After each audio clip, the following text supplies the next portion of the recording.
computer. And now I'm going to go to the live on Facebook. Fingers crossed.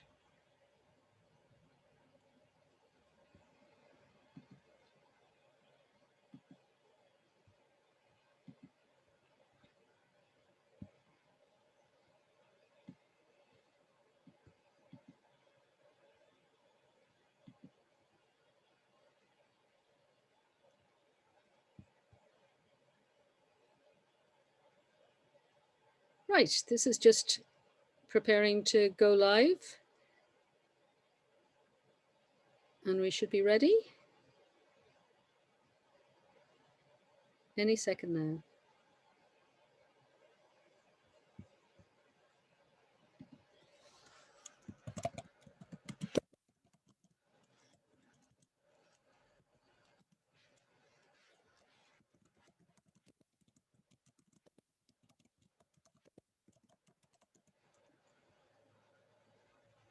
Okay.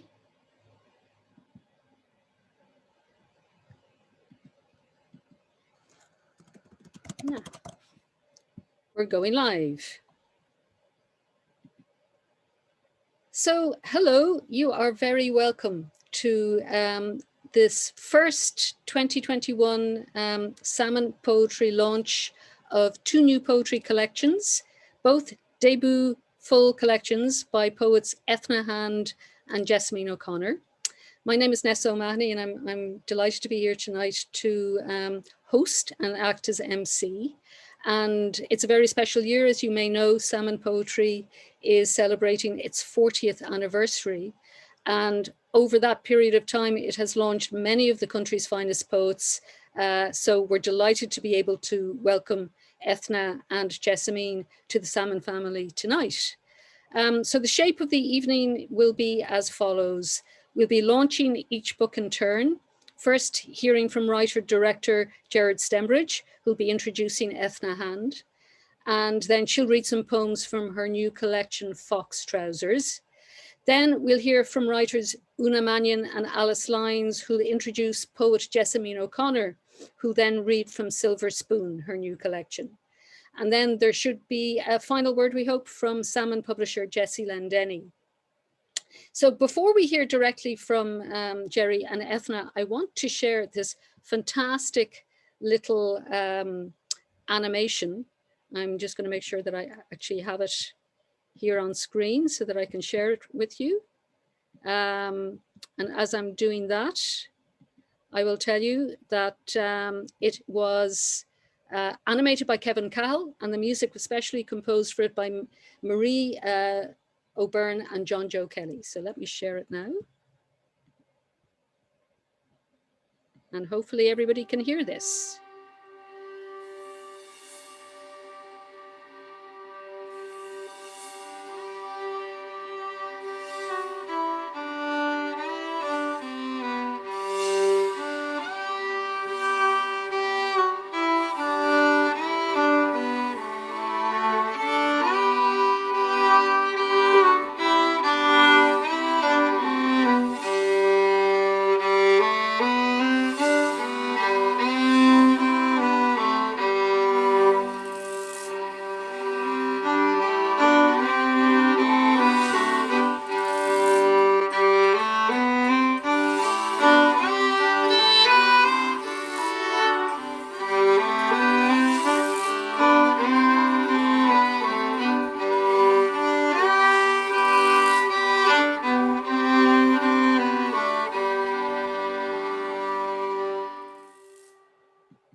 That is a gorgeous thing. I'm now going to ask Gerard Stembridge, the Irish director, writer and actor, famous for his satirical pen in the writing of Scrap Saturday and screenwriter of films such as Ordinary Decent Criminal and director of movies such as About Adam.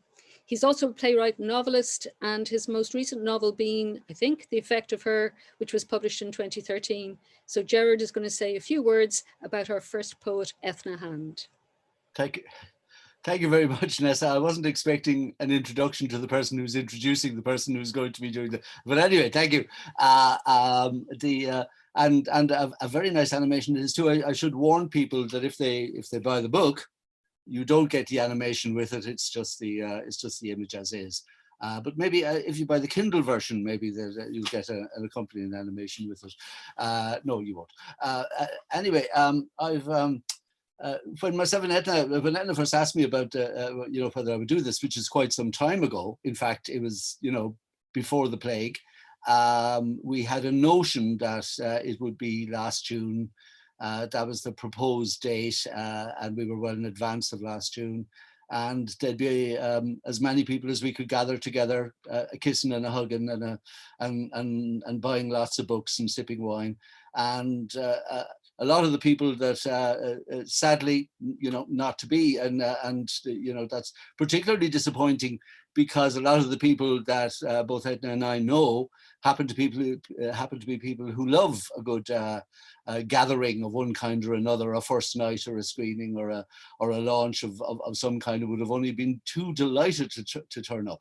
On the plus side, here we are with people, I would guess, from many different countries of the world who wouldn't have been able to make it to Hodges Figgis. So delighted to have you all, and an even better to have you all here. And a lovely thing tonight is that, as someone who has occasionally been the center of attention at such evenings, and there'll be many people watching here who have been the center of attention at such evenings, it's nice to be the cheerleader for a change, for someone whose night has come. And this is Etna's first, and we hope the first of many books of poetry.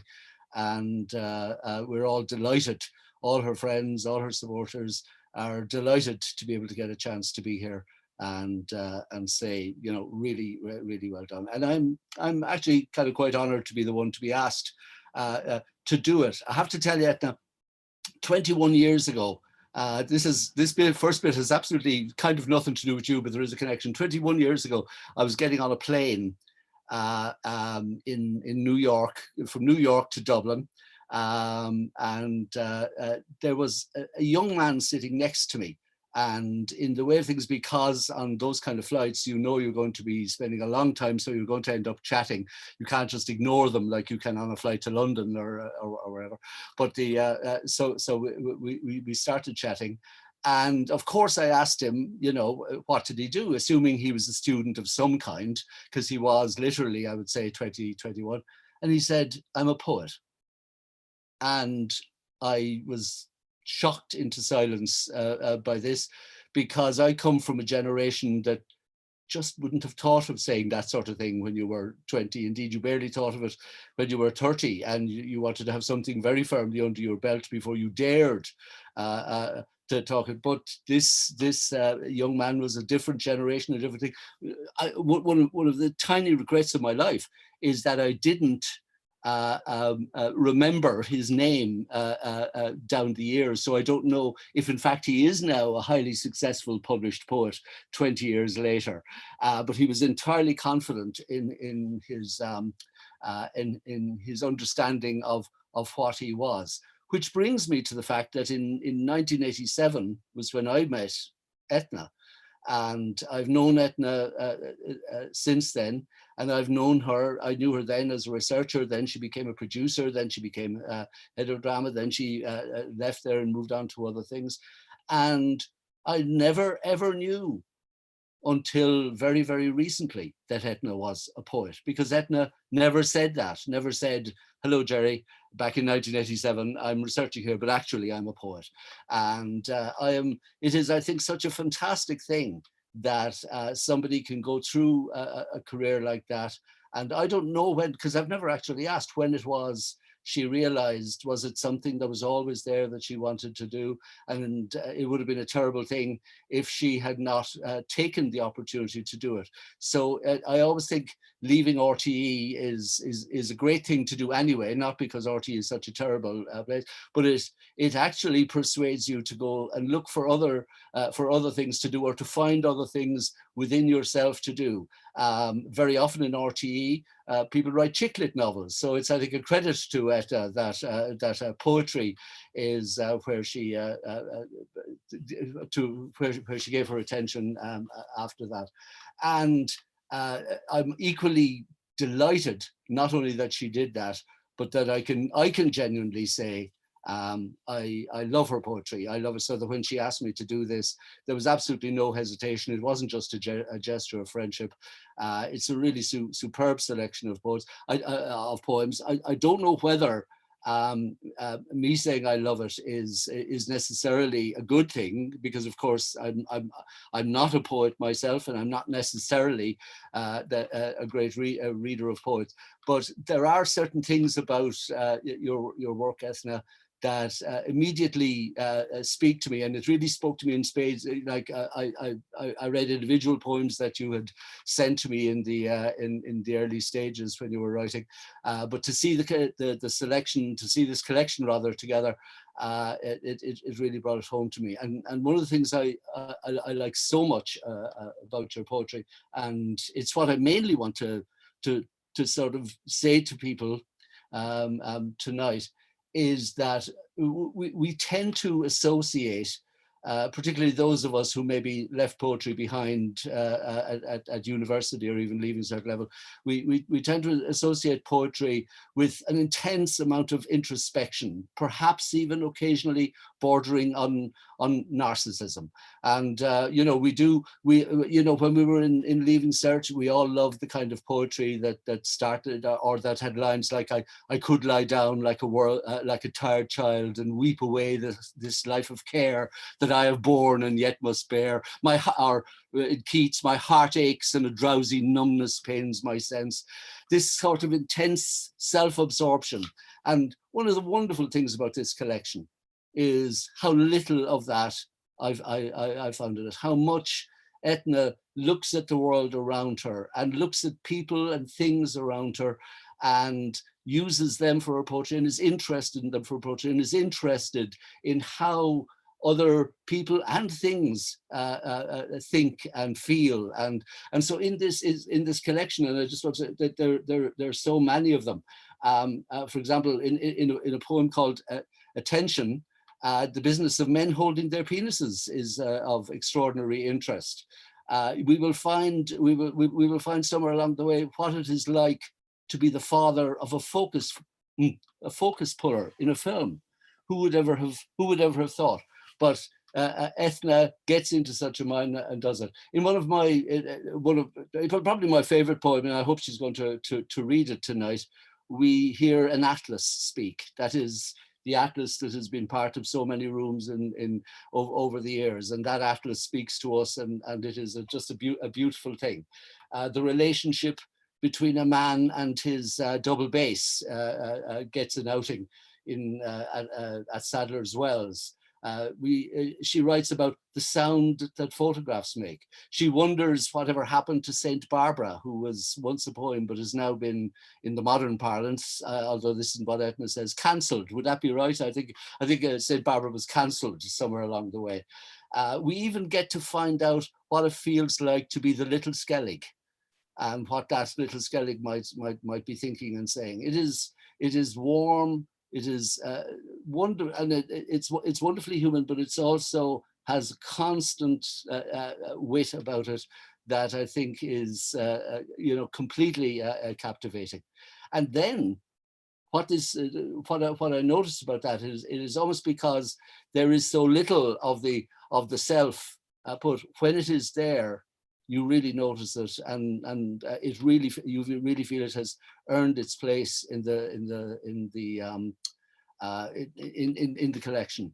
And especially, I think, when there's a pair of poems, or they're actually, are they two verses or a pair of poems called Face Value, and where she directly addresses that, where one half of the poem deals with what she calls your love of mirrored self, and then the other half of the poem speaks of somebody who had little time for mirrors.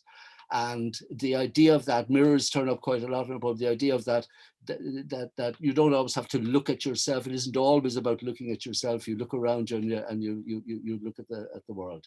So I want to, for me, I want to thank you for that, because it very much spoke to me as and perhaps even has made me feel, you know, I should read more poetry, because perhaps I've stayed away from it too much because of that feeling that it is that there's so much self-reflection in it, and that your collection is one which will speak to an awful lot of people. I think certainly anyone who is of my state of mind about it. There is one poem that you feel, I feel you got things terribly wrong, because you, again, in a kind of typical, how shall I put it, typical self-effacing kind of way. You write a poem about a pencil, and one of the things about this poem about the pencil is that it is almost the duty of a pencil, or to be erased, that it will not be permanent. And you call the poem To Make a Mark Not Permanent, and you celebrate that. But actually, you have failed in that respect, because with this book, you have made a permanent mark, and this cannot be erased. And that's the thing I want to say to you. Congratulations. This is done now. You can't undo it, Etna. You can't erase it. And congratulations to you for having presented. And I hope there'll be many more of them.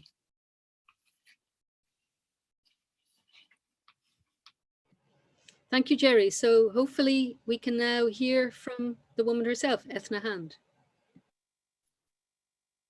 Thank you, Jerry. That was so lovely. It's actually, it's so strange, everybody. Hello, everybody. It's very strange sitting in your sitting room and hearing somebody talking about your poetry and feeling it's kind of formal. And it is formal. And I know that it is sort of like a broadcast in the kind of very broad sense because of the web and online and all of that. And it actually does mess with your head a bit, this whole idea of, you know, doing something on Zoom versus doing something in a room where you might have 70 people if you're lucky and lovely friends all around you. So I feel that, and we all feel that, but we just have to embrace what we're doing now and see that somehow maybe, you know, there are positives. But Jerry's words are just so great, and it's so lovely to think that, like, you know, I mean, I am very proud that it is there and it's written, and I'll talk about that in a minute, how tangible a thing. Like the first thing I thought when the book arrived was, oh my God, it's so tangible. It's an actual, in the world of unthingness, like this whole virtual world, so nothing more tangible than a book. So yeah, it's really lovely, and it's great.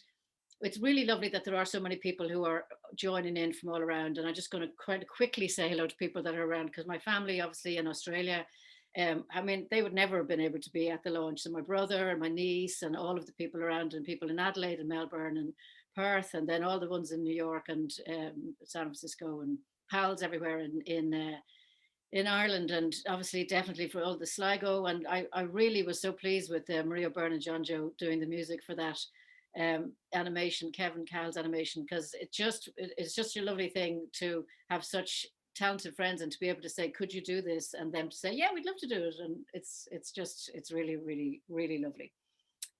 So what I'm going to do is just read 6 poems. I'm not going to do much, so they're all from the collection. And the first poem, I'm going to say hello also to all the Greystones people, because obviously I'm in Greystones at the moment, and the Greystones bookshop have been a really big help, and all my pals all around who are being so supportive. But this poem is the first poem in the book, and it kind of answers the question that people always ask me, obviously, about like, well, what does fox trousers mean? And it's a generational thing. Actually, some people never ask you; they just go, "That's grand." But this is the poem that has the fox trousers in it, and it's the first poem in the book. And in a way, it's about a little bit of what we were talking about not being in a bookshop with lots of people, about the kind of fear of missing out, and also maybe about being, you know, not young, or as young as we all used to be. And it's called Summer Yearn. It's almost dark in my bedroom. Outside, the lake still glows. If I could just slide from these covers and lie in the tickling grass, I'd eavesdrop on the crowd readying for the night, pulling on their fox trousers, badger coats, heading for our neighbours' hills. Hares on the beat, hedgehogs on the ball, deer drinking long in the late night lake bar. Mink slink through brambles as midnight's satin shifts from the east and a liquid dark slips over us all. So Jerry mentioned this poem, and I'm trying to give a kind of a selection, if I can, in this small extract, because some of the poems are personal, and then there's others that aren't. But this is the one that relates to the two. Looking at, in this case, it's parents, but a lot of people have actually related to this poem and talked about the fact that they've identified very much with the first part, particularly women, which is interesting. Anyway, face value. 1. At the wash basin, I watched you shaving, never wanting to miss a minute. My face level with the basin, staring up as you pulled faces for a change. Soaping, scraping, with open blade or newfangled razor, you dipped and tapped metal to ceramic and back to jawline again, stretching the skin taut on your neck until I passed the towel. You patted on cologne, now smooth and handsome. I looked and looked, not learning but catching your love of mirrored self. 2. You never cared for makeup, never taught us how. A pink box of powder clouds rarely opened, dust on all the little pots. Only lipsticks rubbed smooth, the muted ones, never loud. You had little time for mirrors. A lick and a spit would do. You brushed your hair while putting on your shoes, chose your alternating teacher's dresses like so many uniforms. And when you did put on your war paint, we teased your dolled up face. There was no chair at your dressing table, never time to sit.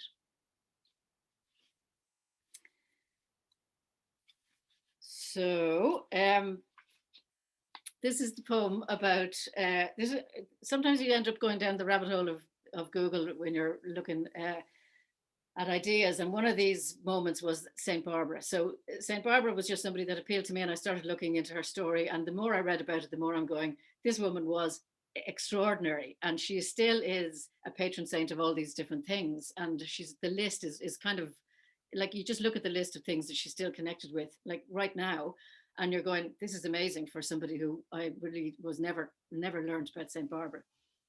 Anyway, she has a great story, but anyway, this is a précis, I suppose, of her story.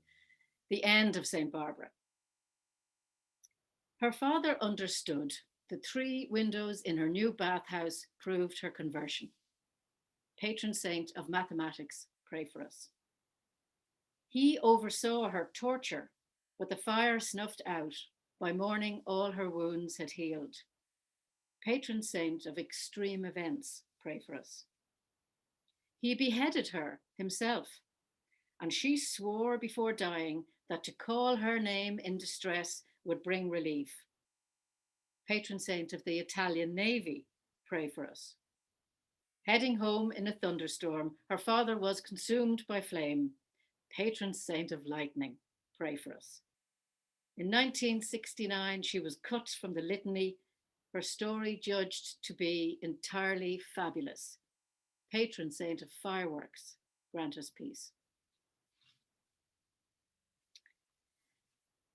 So this is, I'm just going to do 3 more. And this is a poem that Jerry mentioned that actually it's kind of part of what Jerry was saying was like, when do you start, or when did you start writing poetry? So like, I didn't wake up one morning and go, oh, now I finished being a radio manager or producer, I'm going to be a poet. So it was very much, I think these things are always in your mind, and we need to allow ourselves to be surprised by where we might end up. And I never thought this would be, that I would end up doing this. This is completely, was not on, if somebody said to me 20 years ago, then you're going to write a book of poetry, I didn't go, yeah. I would have gone, no, sorry, that's the wrong act of hand. That's just a different person. So it's just lovely to surprise yourself, and highly recommend it. Atlas. Been so long since you touched me, my spine tingles to feel your hand lift me from the shelf. Oh, the turn of me in your fingers. Don't think I've not seen you click online, plan. Last week, you booked a whole trip on your phone. I almost died. It's not just me. You reach for Chambers' dictionary, he blushes with relief. Thesaurus worries her pages are stuck. Gideon's past caring. About this box on the floor, you caress me, yet talk of Oxfam or attic. Must I leave? Feel the sun warm me, my pinks and blues reminding you that my world is still yours. So that poem was written ages ago, and it has had lots and lots of iterations, which is part of something I didn't really know about before, which is the lovely collective of poetry where, you know, if you're lucky enough, like I had been, to be with, you know, really good other people who were in writing groups and reading groups, and I've been very lucky with that, that things change and you go back to things, you say, no, I want to go back to that Atlas poem. And, you know, in the end, it just comes right. And this next poem is a poem that is much more recent because it was written during the first lockdown. And my sister, who I'm very close to, had a big roundy birthday, and we didn't know what to be doing because it was the early lockdown and nobody knew how we were going to celebrate, and it was all trying to do things from a distance. So I wanted to try and get away from all the bad stories and the negativity. So this was for her, my contagious sister, for Una. Will you two just stop? And we try, focused on the Sunday roast, peas and potatoes. But the lure of the laugh, unbridled as a wild pony, reeled us back in. I'd glance, and you were pure gone. Then so was I. A fit of the giggles rising through our small bodies, shoulders shaking, eyes streaming, noses bubbling. I caught from you, my giggling sister, an incurable love of laughter. And this is a poem which kind of summed up the fact that all these things go into your psyche way, way, way long ago. And when I was a kid, I did have a really lovely poetry book, and I'd really recommend people give a lovely poetry book to 9-year-olds. I think I was 9, and it just stays with you. And Jabberwocky was one of the ones. Lewis Carroll, all of that, like, you know, playing with sound, playing with words. Why not say it was brillig, and you know, just make it up if it's, you know, if it sounds right on the air. And obviously radio and all of that. I love the sound of things. Like I like the 2 words fox trousers. I like the way that they sound together. But there is a line in this poem which is from Jabberwocky, and I would never ever have thought that I was going to end up quoting Lewis Carroll's Jabberwocky, and it's the second last line. But anyway, this is just to end on a as uplifting a note as I can in the times that we are in. A collie called Beamish. And what can you teach me as you chase, collect, return this ball to my feet? My move, I throw. Your tail flag waving, salmon tongue lengthening, you race up the dunes to catch. Then a sudden dash to sea, dip for a moment, your choice. You gallop back, otter quick, pausing only to shake. Come to my arms, my Beamish boy. What can I learn but joy?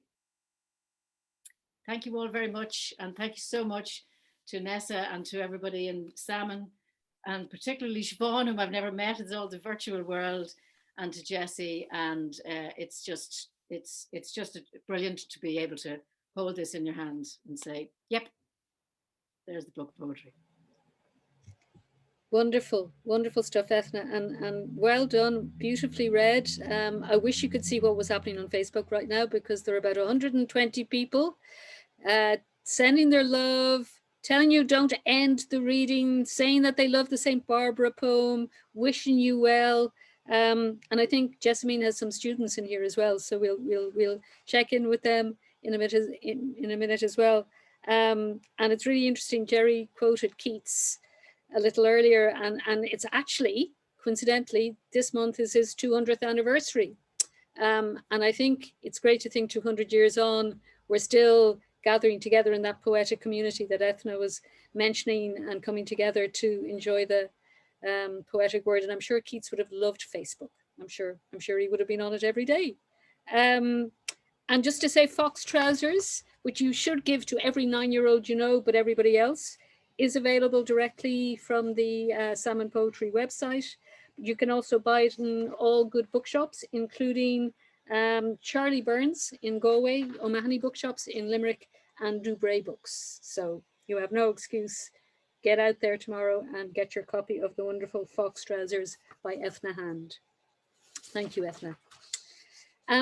Now it is my pleasure to introduce you to two of Ireland's most exciting new novelists, who are both here to talk about a poet, Jessamine O'Connor.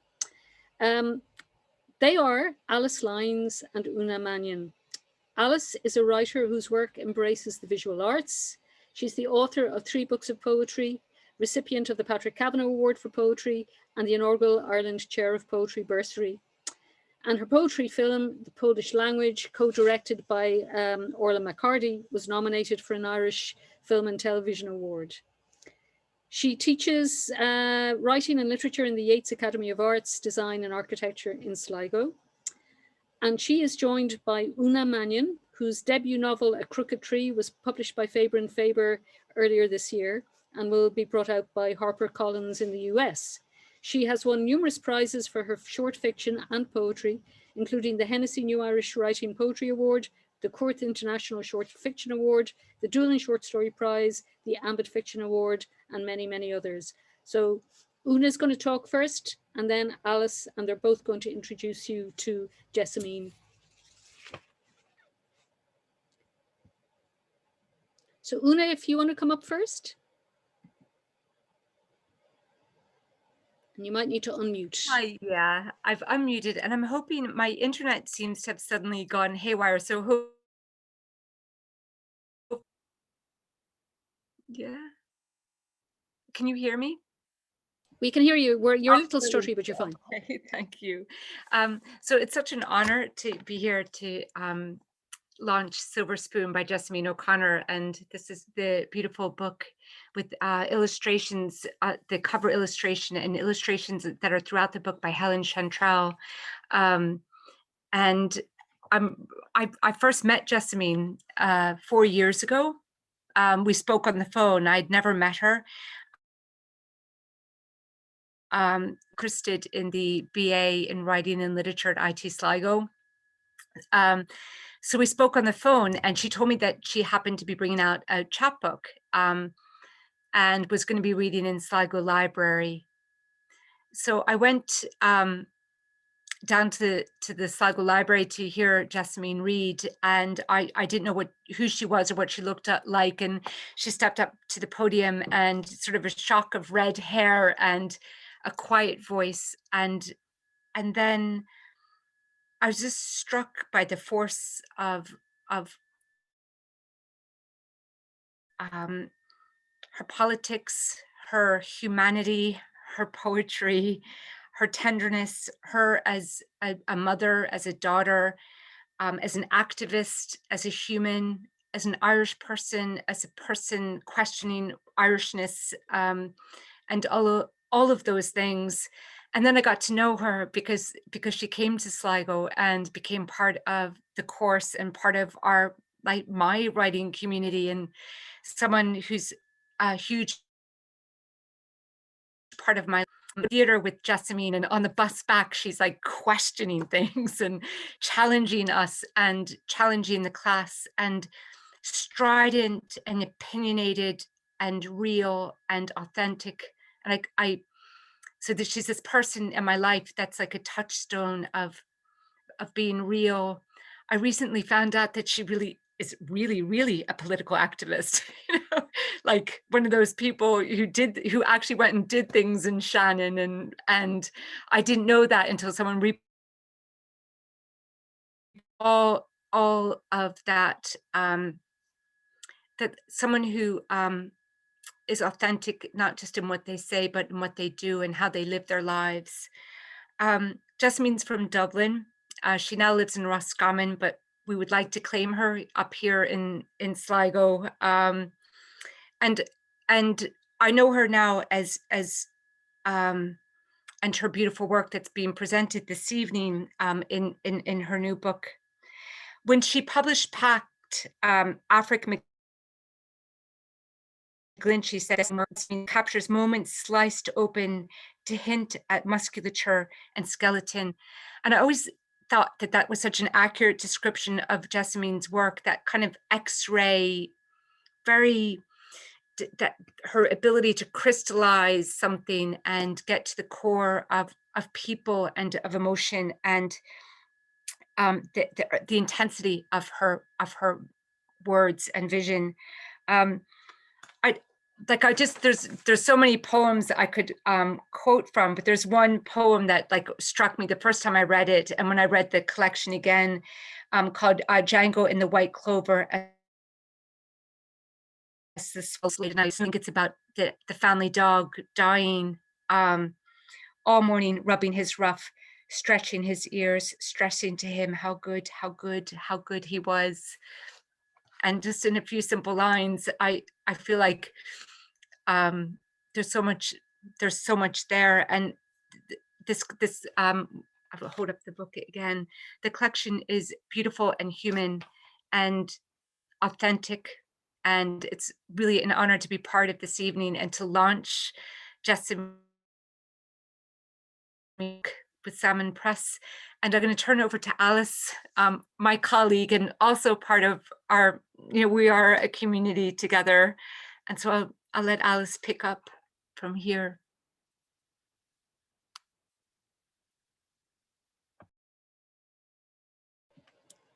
Alice, you might need to unmute there. All right. Can you hear me now? Okay, great. Thank you so much, Una, for that beautiful, those beautiful words about Jessamine and her work. And I don't know, I'll try to add to it a little bit, but I also don't want to take up too much time so that we can hear from Jessamine and her work.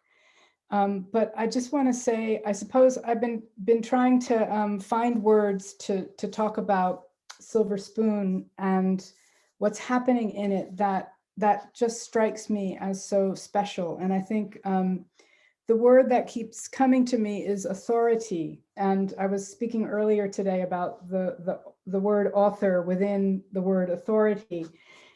And I think having known Jessamine for the last few years in this writing community that we are a part of in Sligo, I'm aware that there is this amazing sense of knowing what her vision is and what she wants to say. On the one hand, there is this really strong sense of the author having her authority.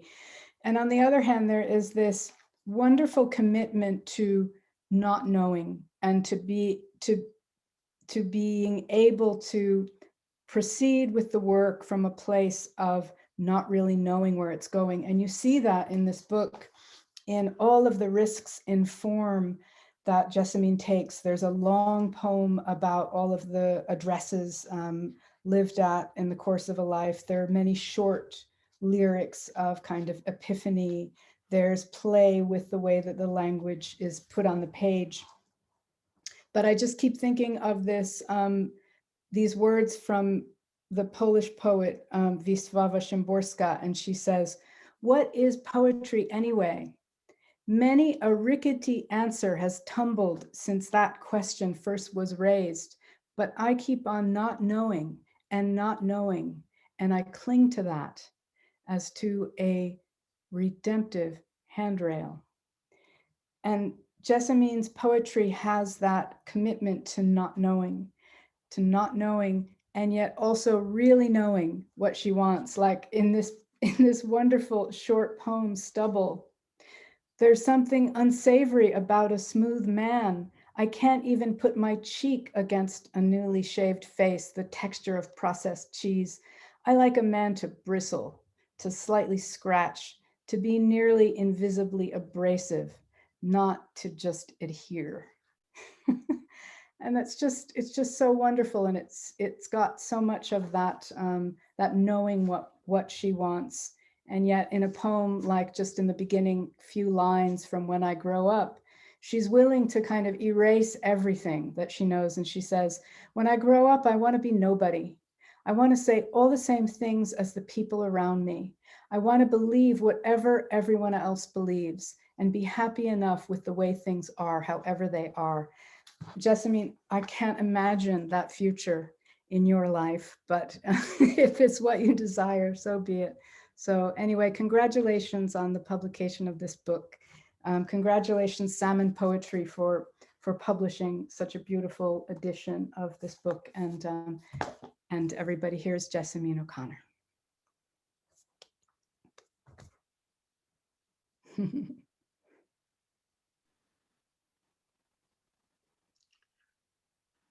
Hello. Oh, well, I'm actually I'm kind of stuck for words now after Una and Alice, and all I can say is just thanks so much, the two of you, for your really kind words, and also for reading through the book before it was a book, when I was putting it together, and for giving me really good advice and encouragement more than anything else, and loads of encouragement.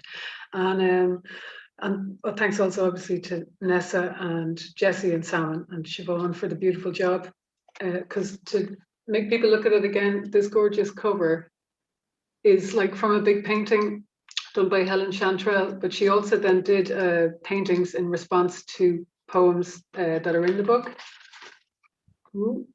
And there's a few, so it's great because I can actually tell people that the book is beautiful because it looks beautiful, and people can get it on those grounds. So I'm just really pleased with it, and Salmon did a really amazing job with how it looks and putting it together, and I'm very grateful for that. That's really wonderful. So basically, Helen Chantrell, everyone has to look her up. She's great, but she's not here because she is a technophobe, and I think she has an Instagram. The other person I want to say congratulations to is Etna Hand, because her book is absolutely lovely, and I love the poems, and the cover and the animation is great as well. And also thanks to my local B&B where I am for the Wi-Fi, because it's up the hill, and they always let me use their Wi-Fi. So thanks very much. You're welcome. Okay, so I'm just going to read. I think I'm going to read 6 poems, but if they're going on too long, I might cut it a little bit shorter. So yeah, I'm just going to follow from Etna's lead.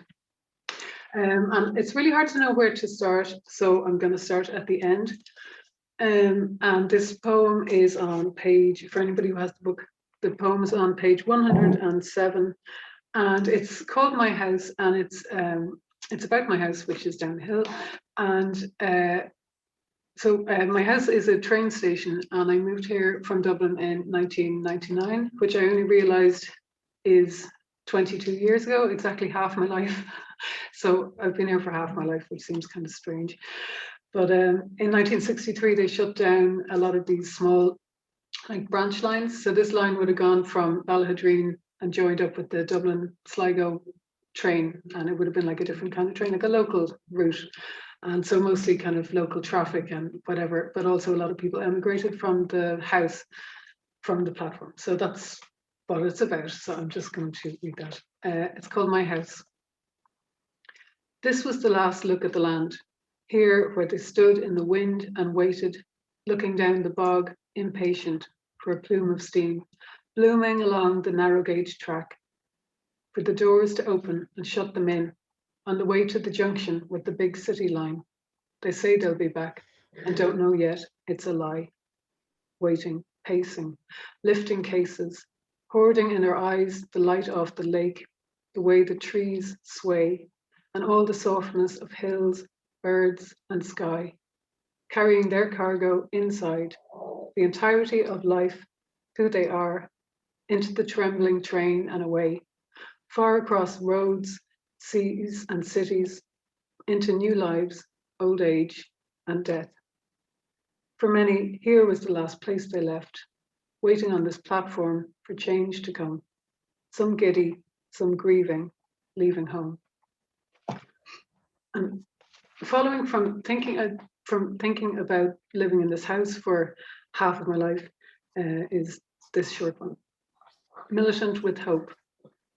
It's on page 39. The hypocrisies are accumulating in small clusters, in heavy consuming units, cluttering my cozy rooms, half-wild garden and relationship.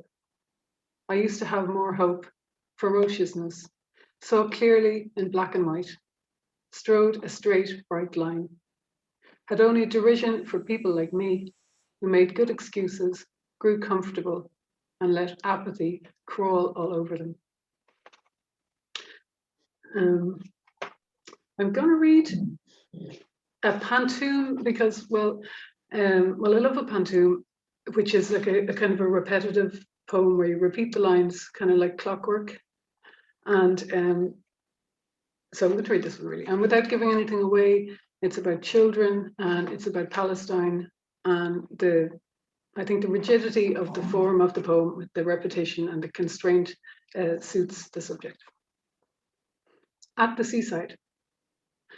Small boy throwing stones into a wide blue sky. He scoops quickly, watching as the first ones fall. Into a wide blue sky, he pitches arcing armfuls. As the first ones fall, the sun is bright in his eyes.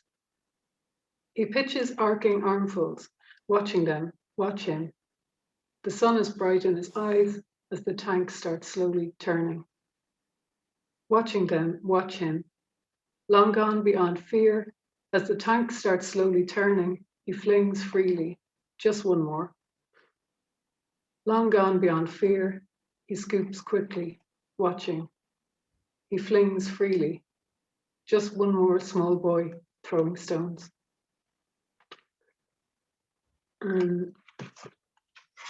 My mom suggested reading this one, and I will. And I suppose because it's the first like official collection, it's kind of also like a bit of a greatest ever hits. So there's poems that are in there from over the last 10 years as well as new ones, but there's all sorts. But I know exactly where I was when I wrote this poem, which is about almost 11 years ago, because it was written 6 hours after my youngest was born in the hospital bed. 6 hours. She's perfect. She glowers, she groans, she grunts and snorts. She drools slime into her ears. She has 2 long hands and matching purple feet. She has a round nose, the texture of eggshell, decorated with white spots. Her eyes are dark and unconvinced. She likes to roll her tongue around, stick her fingers into her face, and she wears my blood in her hair.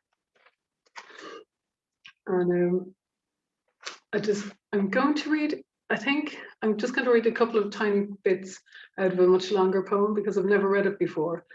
It's a poem on page 99 called The Stranger.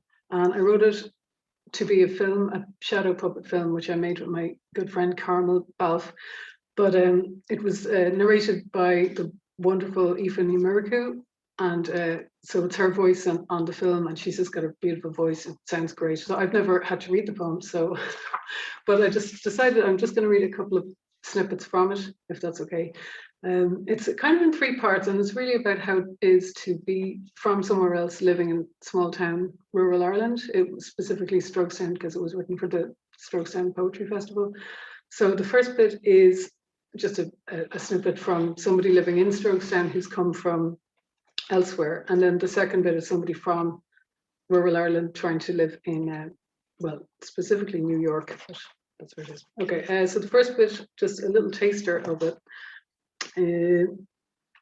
Will I always be the stranger? Is that who I am? Can I ever be at home in this town? It's too big to be the small. I reach out with my hands and smile, but the road's too wide, the wind's too strong. I come from the city of the drizzle, so I like it here, the rain, the grey, and people are friendly, obviously, but there's a wall in the friendliness. Bricks I can't see. Maybe they're glass, ice, made of space or other invisible things like history, DNA, dreams, I don't know. We talk all the time, have good conversations in the shop or outside. We laugh a lot. I like them, but I've never seen the inside of their kitchens. And then this is kind of somebody from rural Ireland trying to live in let me think. This is, yeah, in a big city. In sleepless nights, I stare up, but can never find them. There are no stars here. They must all be at home, stretched out, arms wide, legs loose over the bog. I miss them. Can I say I miss the stars? And the rushes and the puddles and the shit-caked cows and the way you get away with nothing. And the miserable looking faces in the shop on Sunday mornings. And all the relations you're tied to but don't really know, living somewhere nearby. All the funeral handshakes and wedding blackouts and talk about weather. The tiny scandals and endless chatter. Who is in the new car or back to their old ways? Can I say I miss all that, but I don't miss home? Can I say I miss the stars? And I'm going to finish at the beginning with on page 11 with the first poem, which is in the voice of the island and what she would say, speaking to people coming here for refuge. Welcome. I open up my craggy arms, my cliffs, this shift of whirling gulls, stretch my beaches wide, reach out my hands made of coral, stone, and sand, scatter islands like roses or breadcrumbs to show you where to land. And when you're close enough, I'll lift up the rough cloth of my hedges, fields, and locks, wrap its patchwork cloak around you, gather the lush green folds and rolls of sequin blues to make an earth cocoon for you to grow in. Because when you're rested and ready to stir, it will be my pleasure to watch your wings unfold, unfurl in my cloud-thick hair, sprout your new roots, feet deep, into my lungs and feed me your fresh air. Thank you. Well done, Jessamine. Well done. Thanks for holding those two up. The half the poets in Ireland are on Facebook right now. And your mention of the word pantoum got half of those poets talking about other poetic forms and naming as many of them as they could think of. But when they weren't doing that, they were just saying how much they really enjoyed your poetry. So I think you'll enjoy later getting a chance to go and look at all of the love that's been directed in your direction at the moment. So very well done. And just to say that Silver Spoon is available too from the Salmon Poetry website and also from all good bookshops. And if those good bookshops don't have it, why don't you just ask them to order it? Because that's always a good way of making sure that books get circulated. So thank you very much, Jessamine. That was wonderful stuff. It would be lovely to hear from the lady who was responsible for Salmon Poetry and 40 years of it, Jessie Lendenny, who is in the Zoom room with us at the moment. Jessie, do you want to say a few words? You might have to unmute yourself. Somebody might need to do that for you if you don't know how to. Hang on. Oh, I'm not that stupid. Only a little bit stupid. Oh gosh, that was wonderful. Obviously, and Nessa taking all the big stuff. Thank you so much, Nessa. Honestly, for putting this together. It's a crazy time, eh? It's really a crazy time. And I want to thank Ethna and Jessamine for hanging in there with us over delays and, you know, all that goes into the wonderful world of poetry publishing. But aren't they, you know, they're just wonderful. They're wonderful. It's wonderful. And it's a little bit less self-discipline, I would be in tears, you know. Ethna and I go back a long way, and Jessamine less so, but you know, it's this feeling of the connectedness is so wonderful. The connectedness with just the word, and there we, you know, that's, anyway. Yeah, so that's all I want to say. And Books Upstairs is also a very good thing. And also, thank you so much, Jared and Alice and Una. Thank you for being, but you know, I don't need to thank you. I know you wanted to do this because this is you're doing it out of love, and then Ness is doing it out of love as well. Hey, and I am too. We all are. So, thank you. I'm so proud. Honestly, thank you so much. What a way to start this other crazy year. Absolutely, absolutely. And let's make the best of the constraints that we have and Yeah. use this kind of technology to make things happen and bring people's attention to the amazing work that is being made. And because it's the 40th anniversary of Salmon, there's certainly going to be more events over the course of the year. So please keep an eye on both the Salmon Poetry Facebook page, but also the newly established YouTube channel, which will be hosting a lot of the videos that appear here.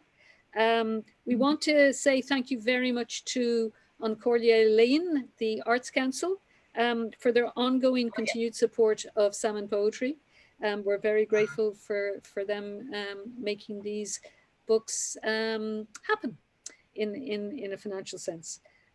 So once again, thank you very much for tuning in. Thanks for being on Facebook. Thanks for coming along and showing your love and support to two wonderful writers, Ethna Hand, whose wonderful book is Fox Trousers, and Jessamine O'Connor, whose book is Silver Spoon.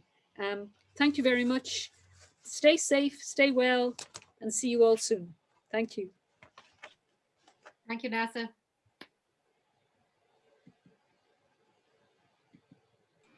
Yeah, that was lovely. Okay, I've That stopped was the really live lovely. stream. Okay.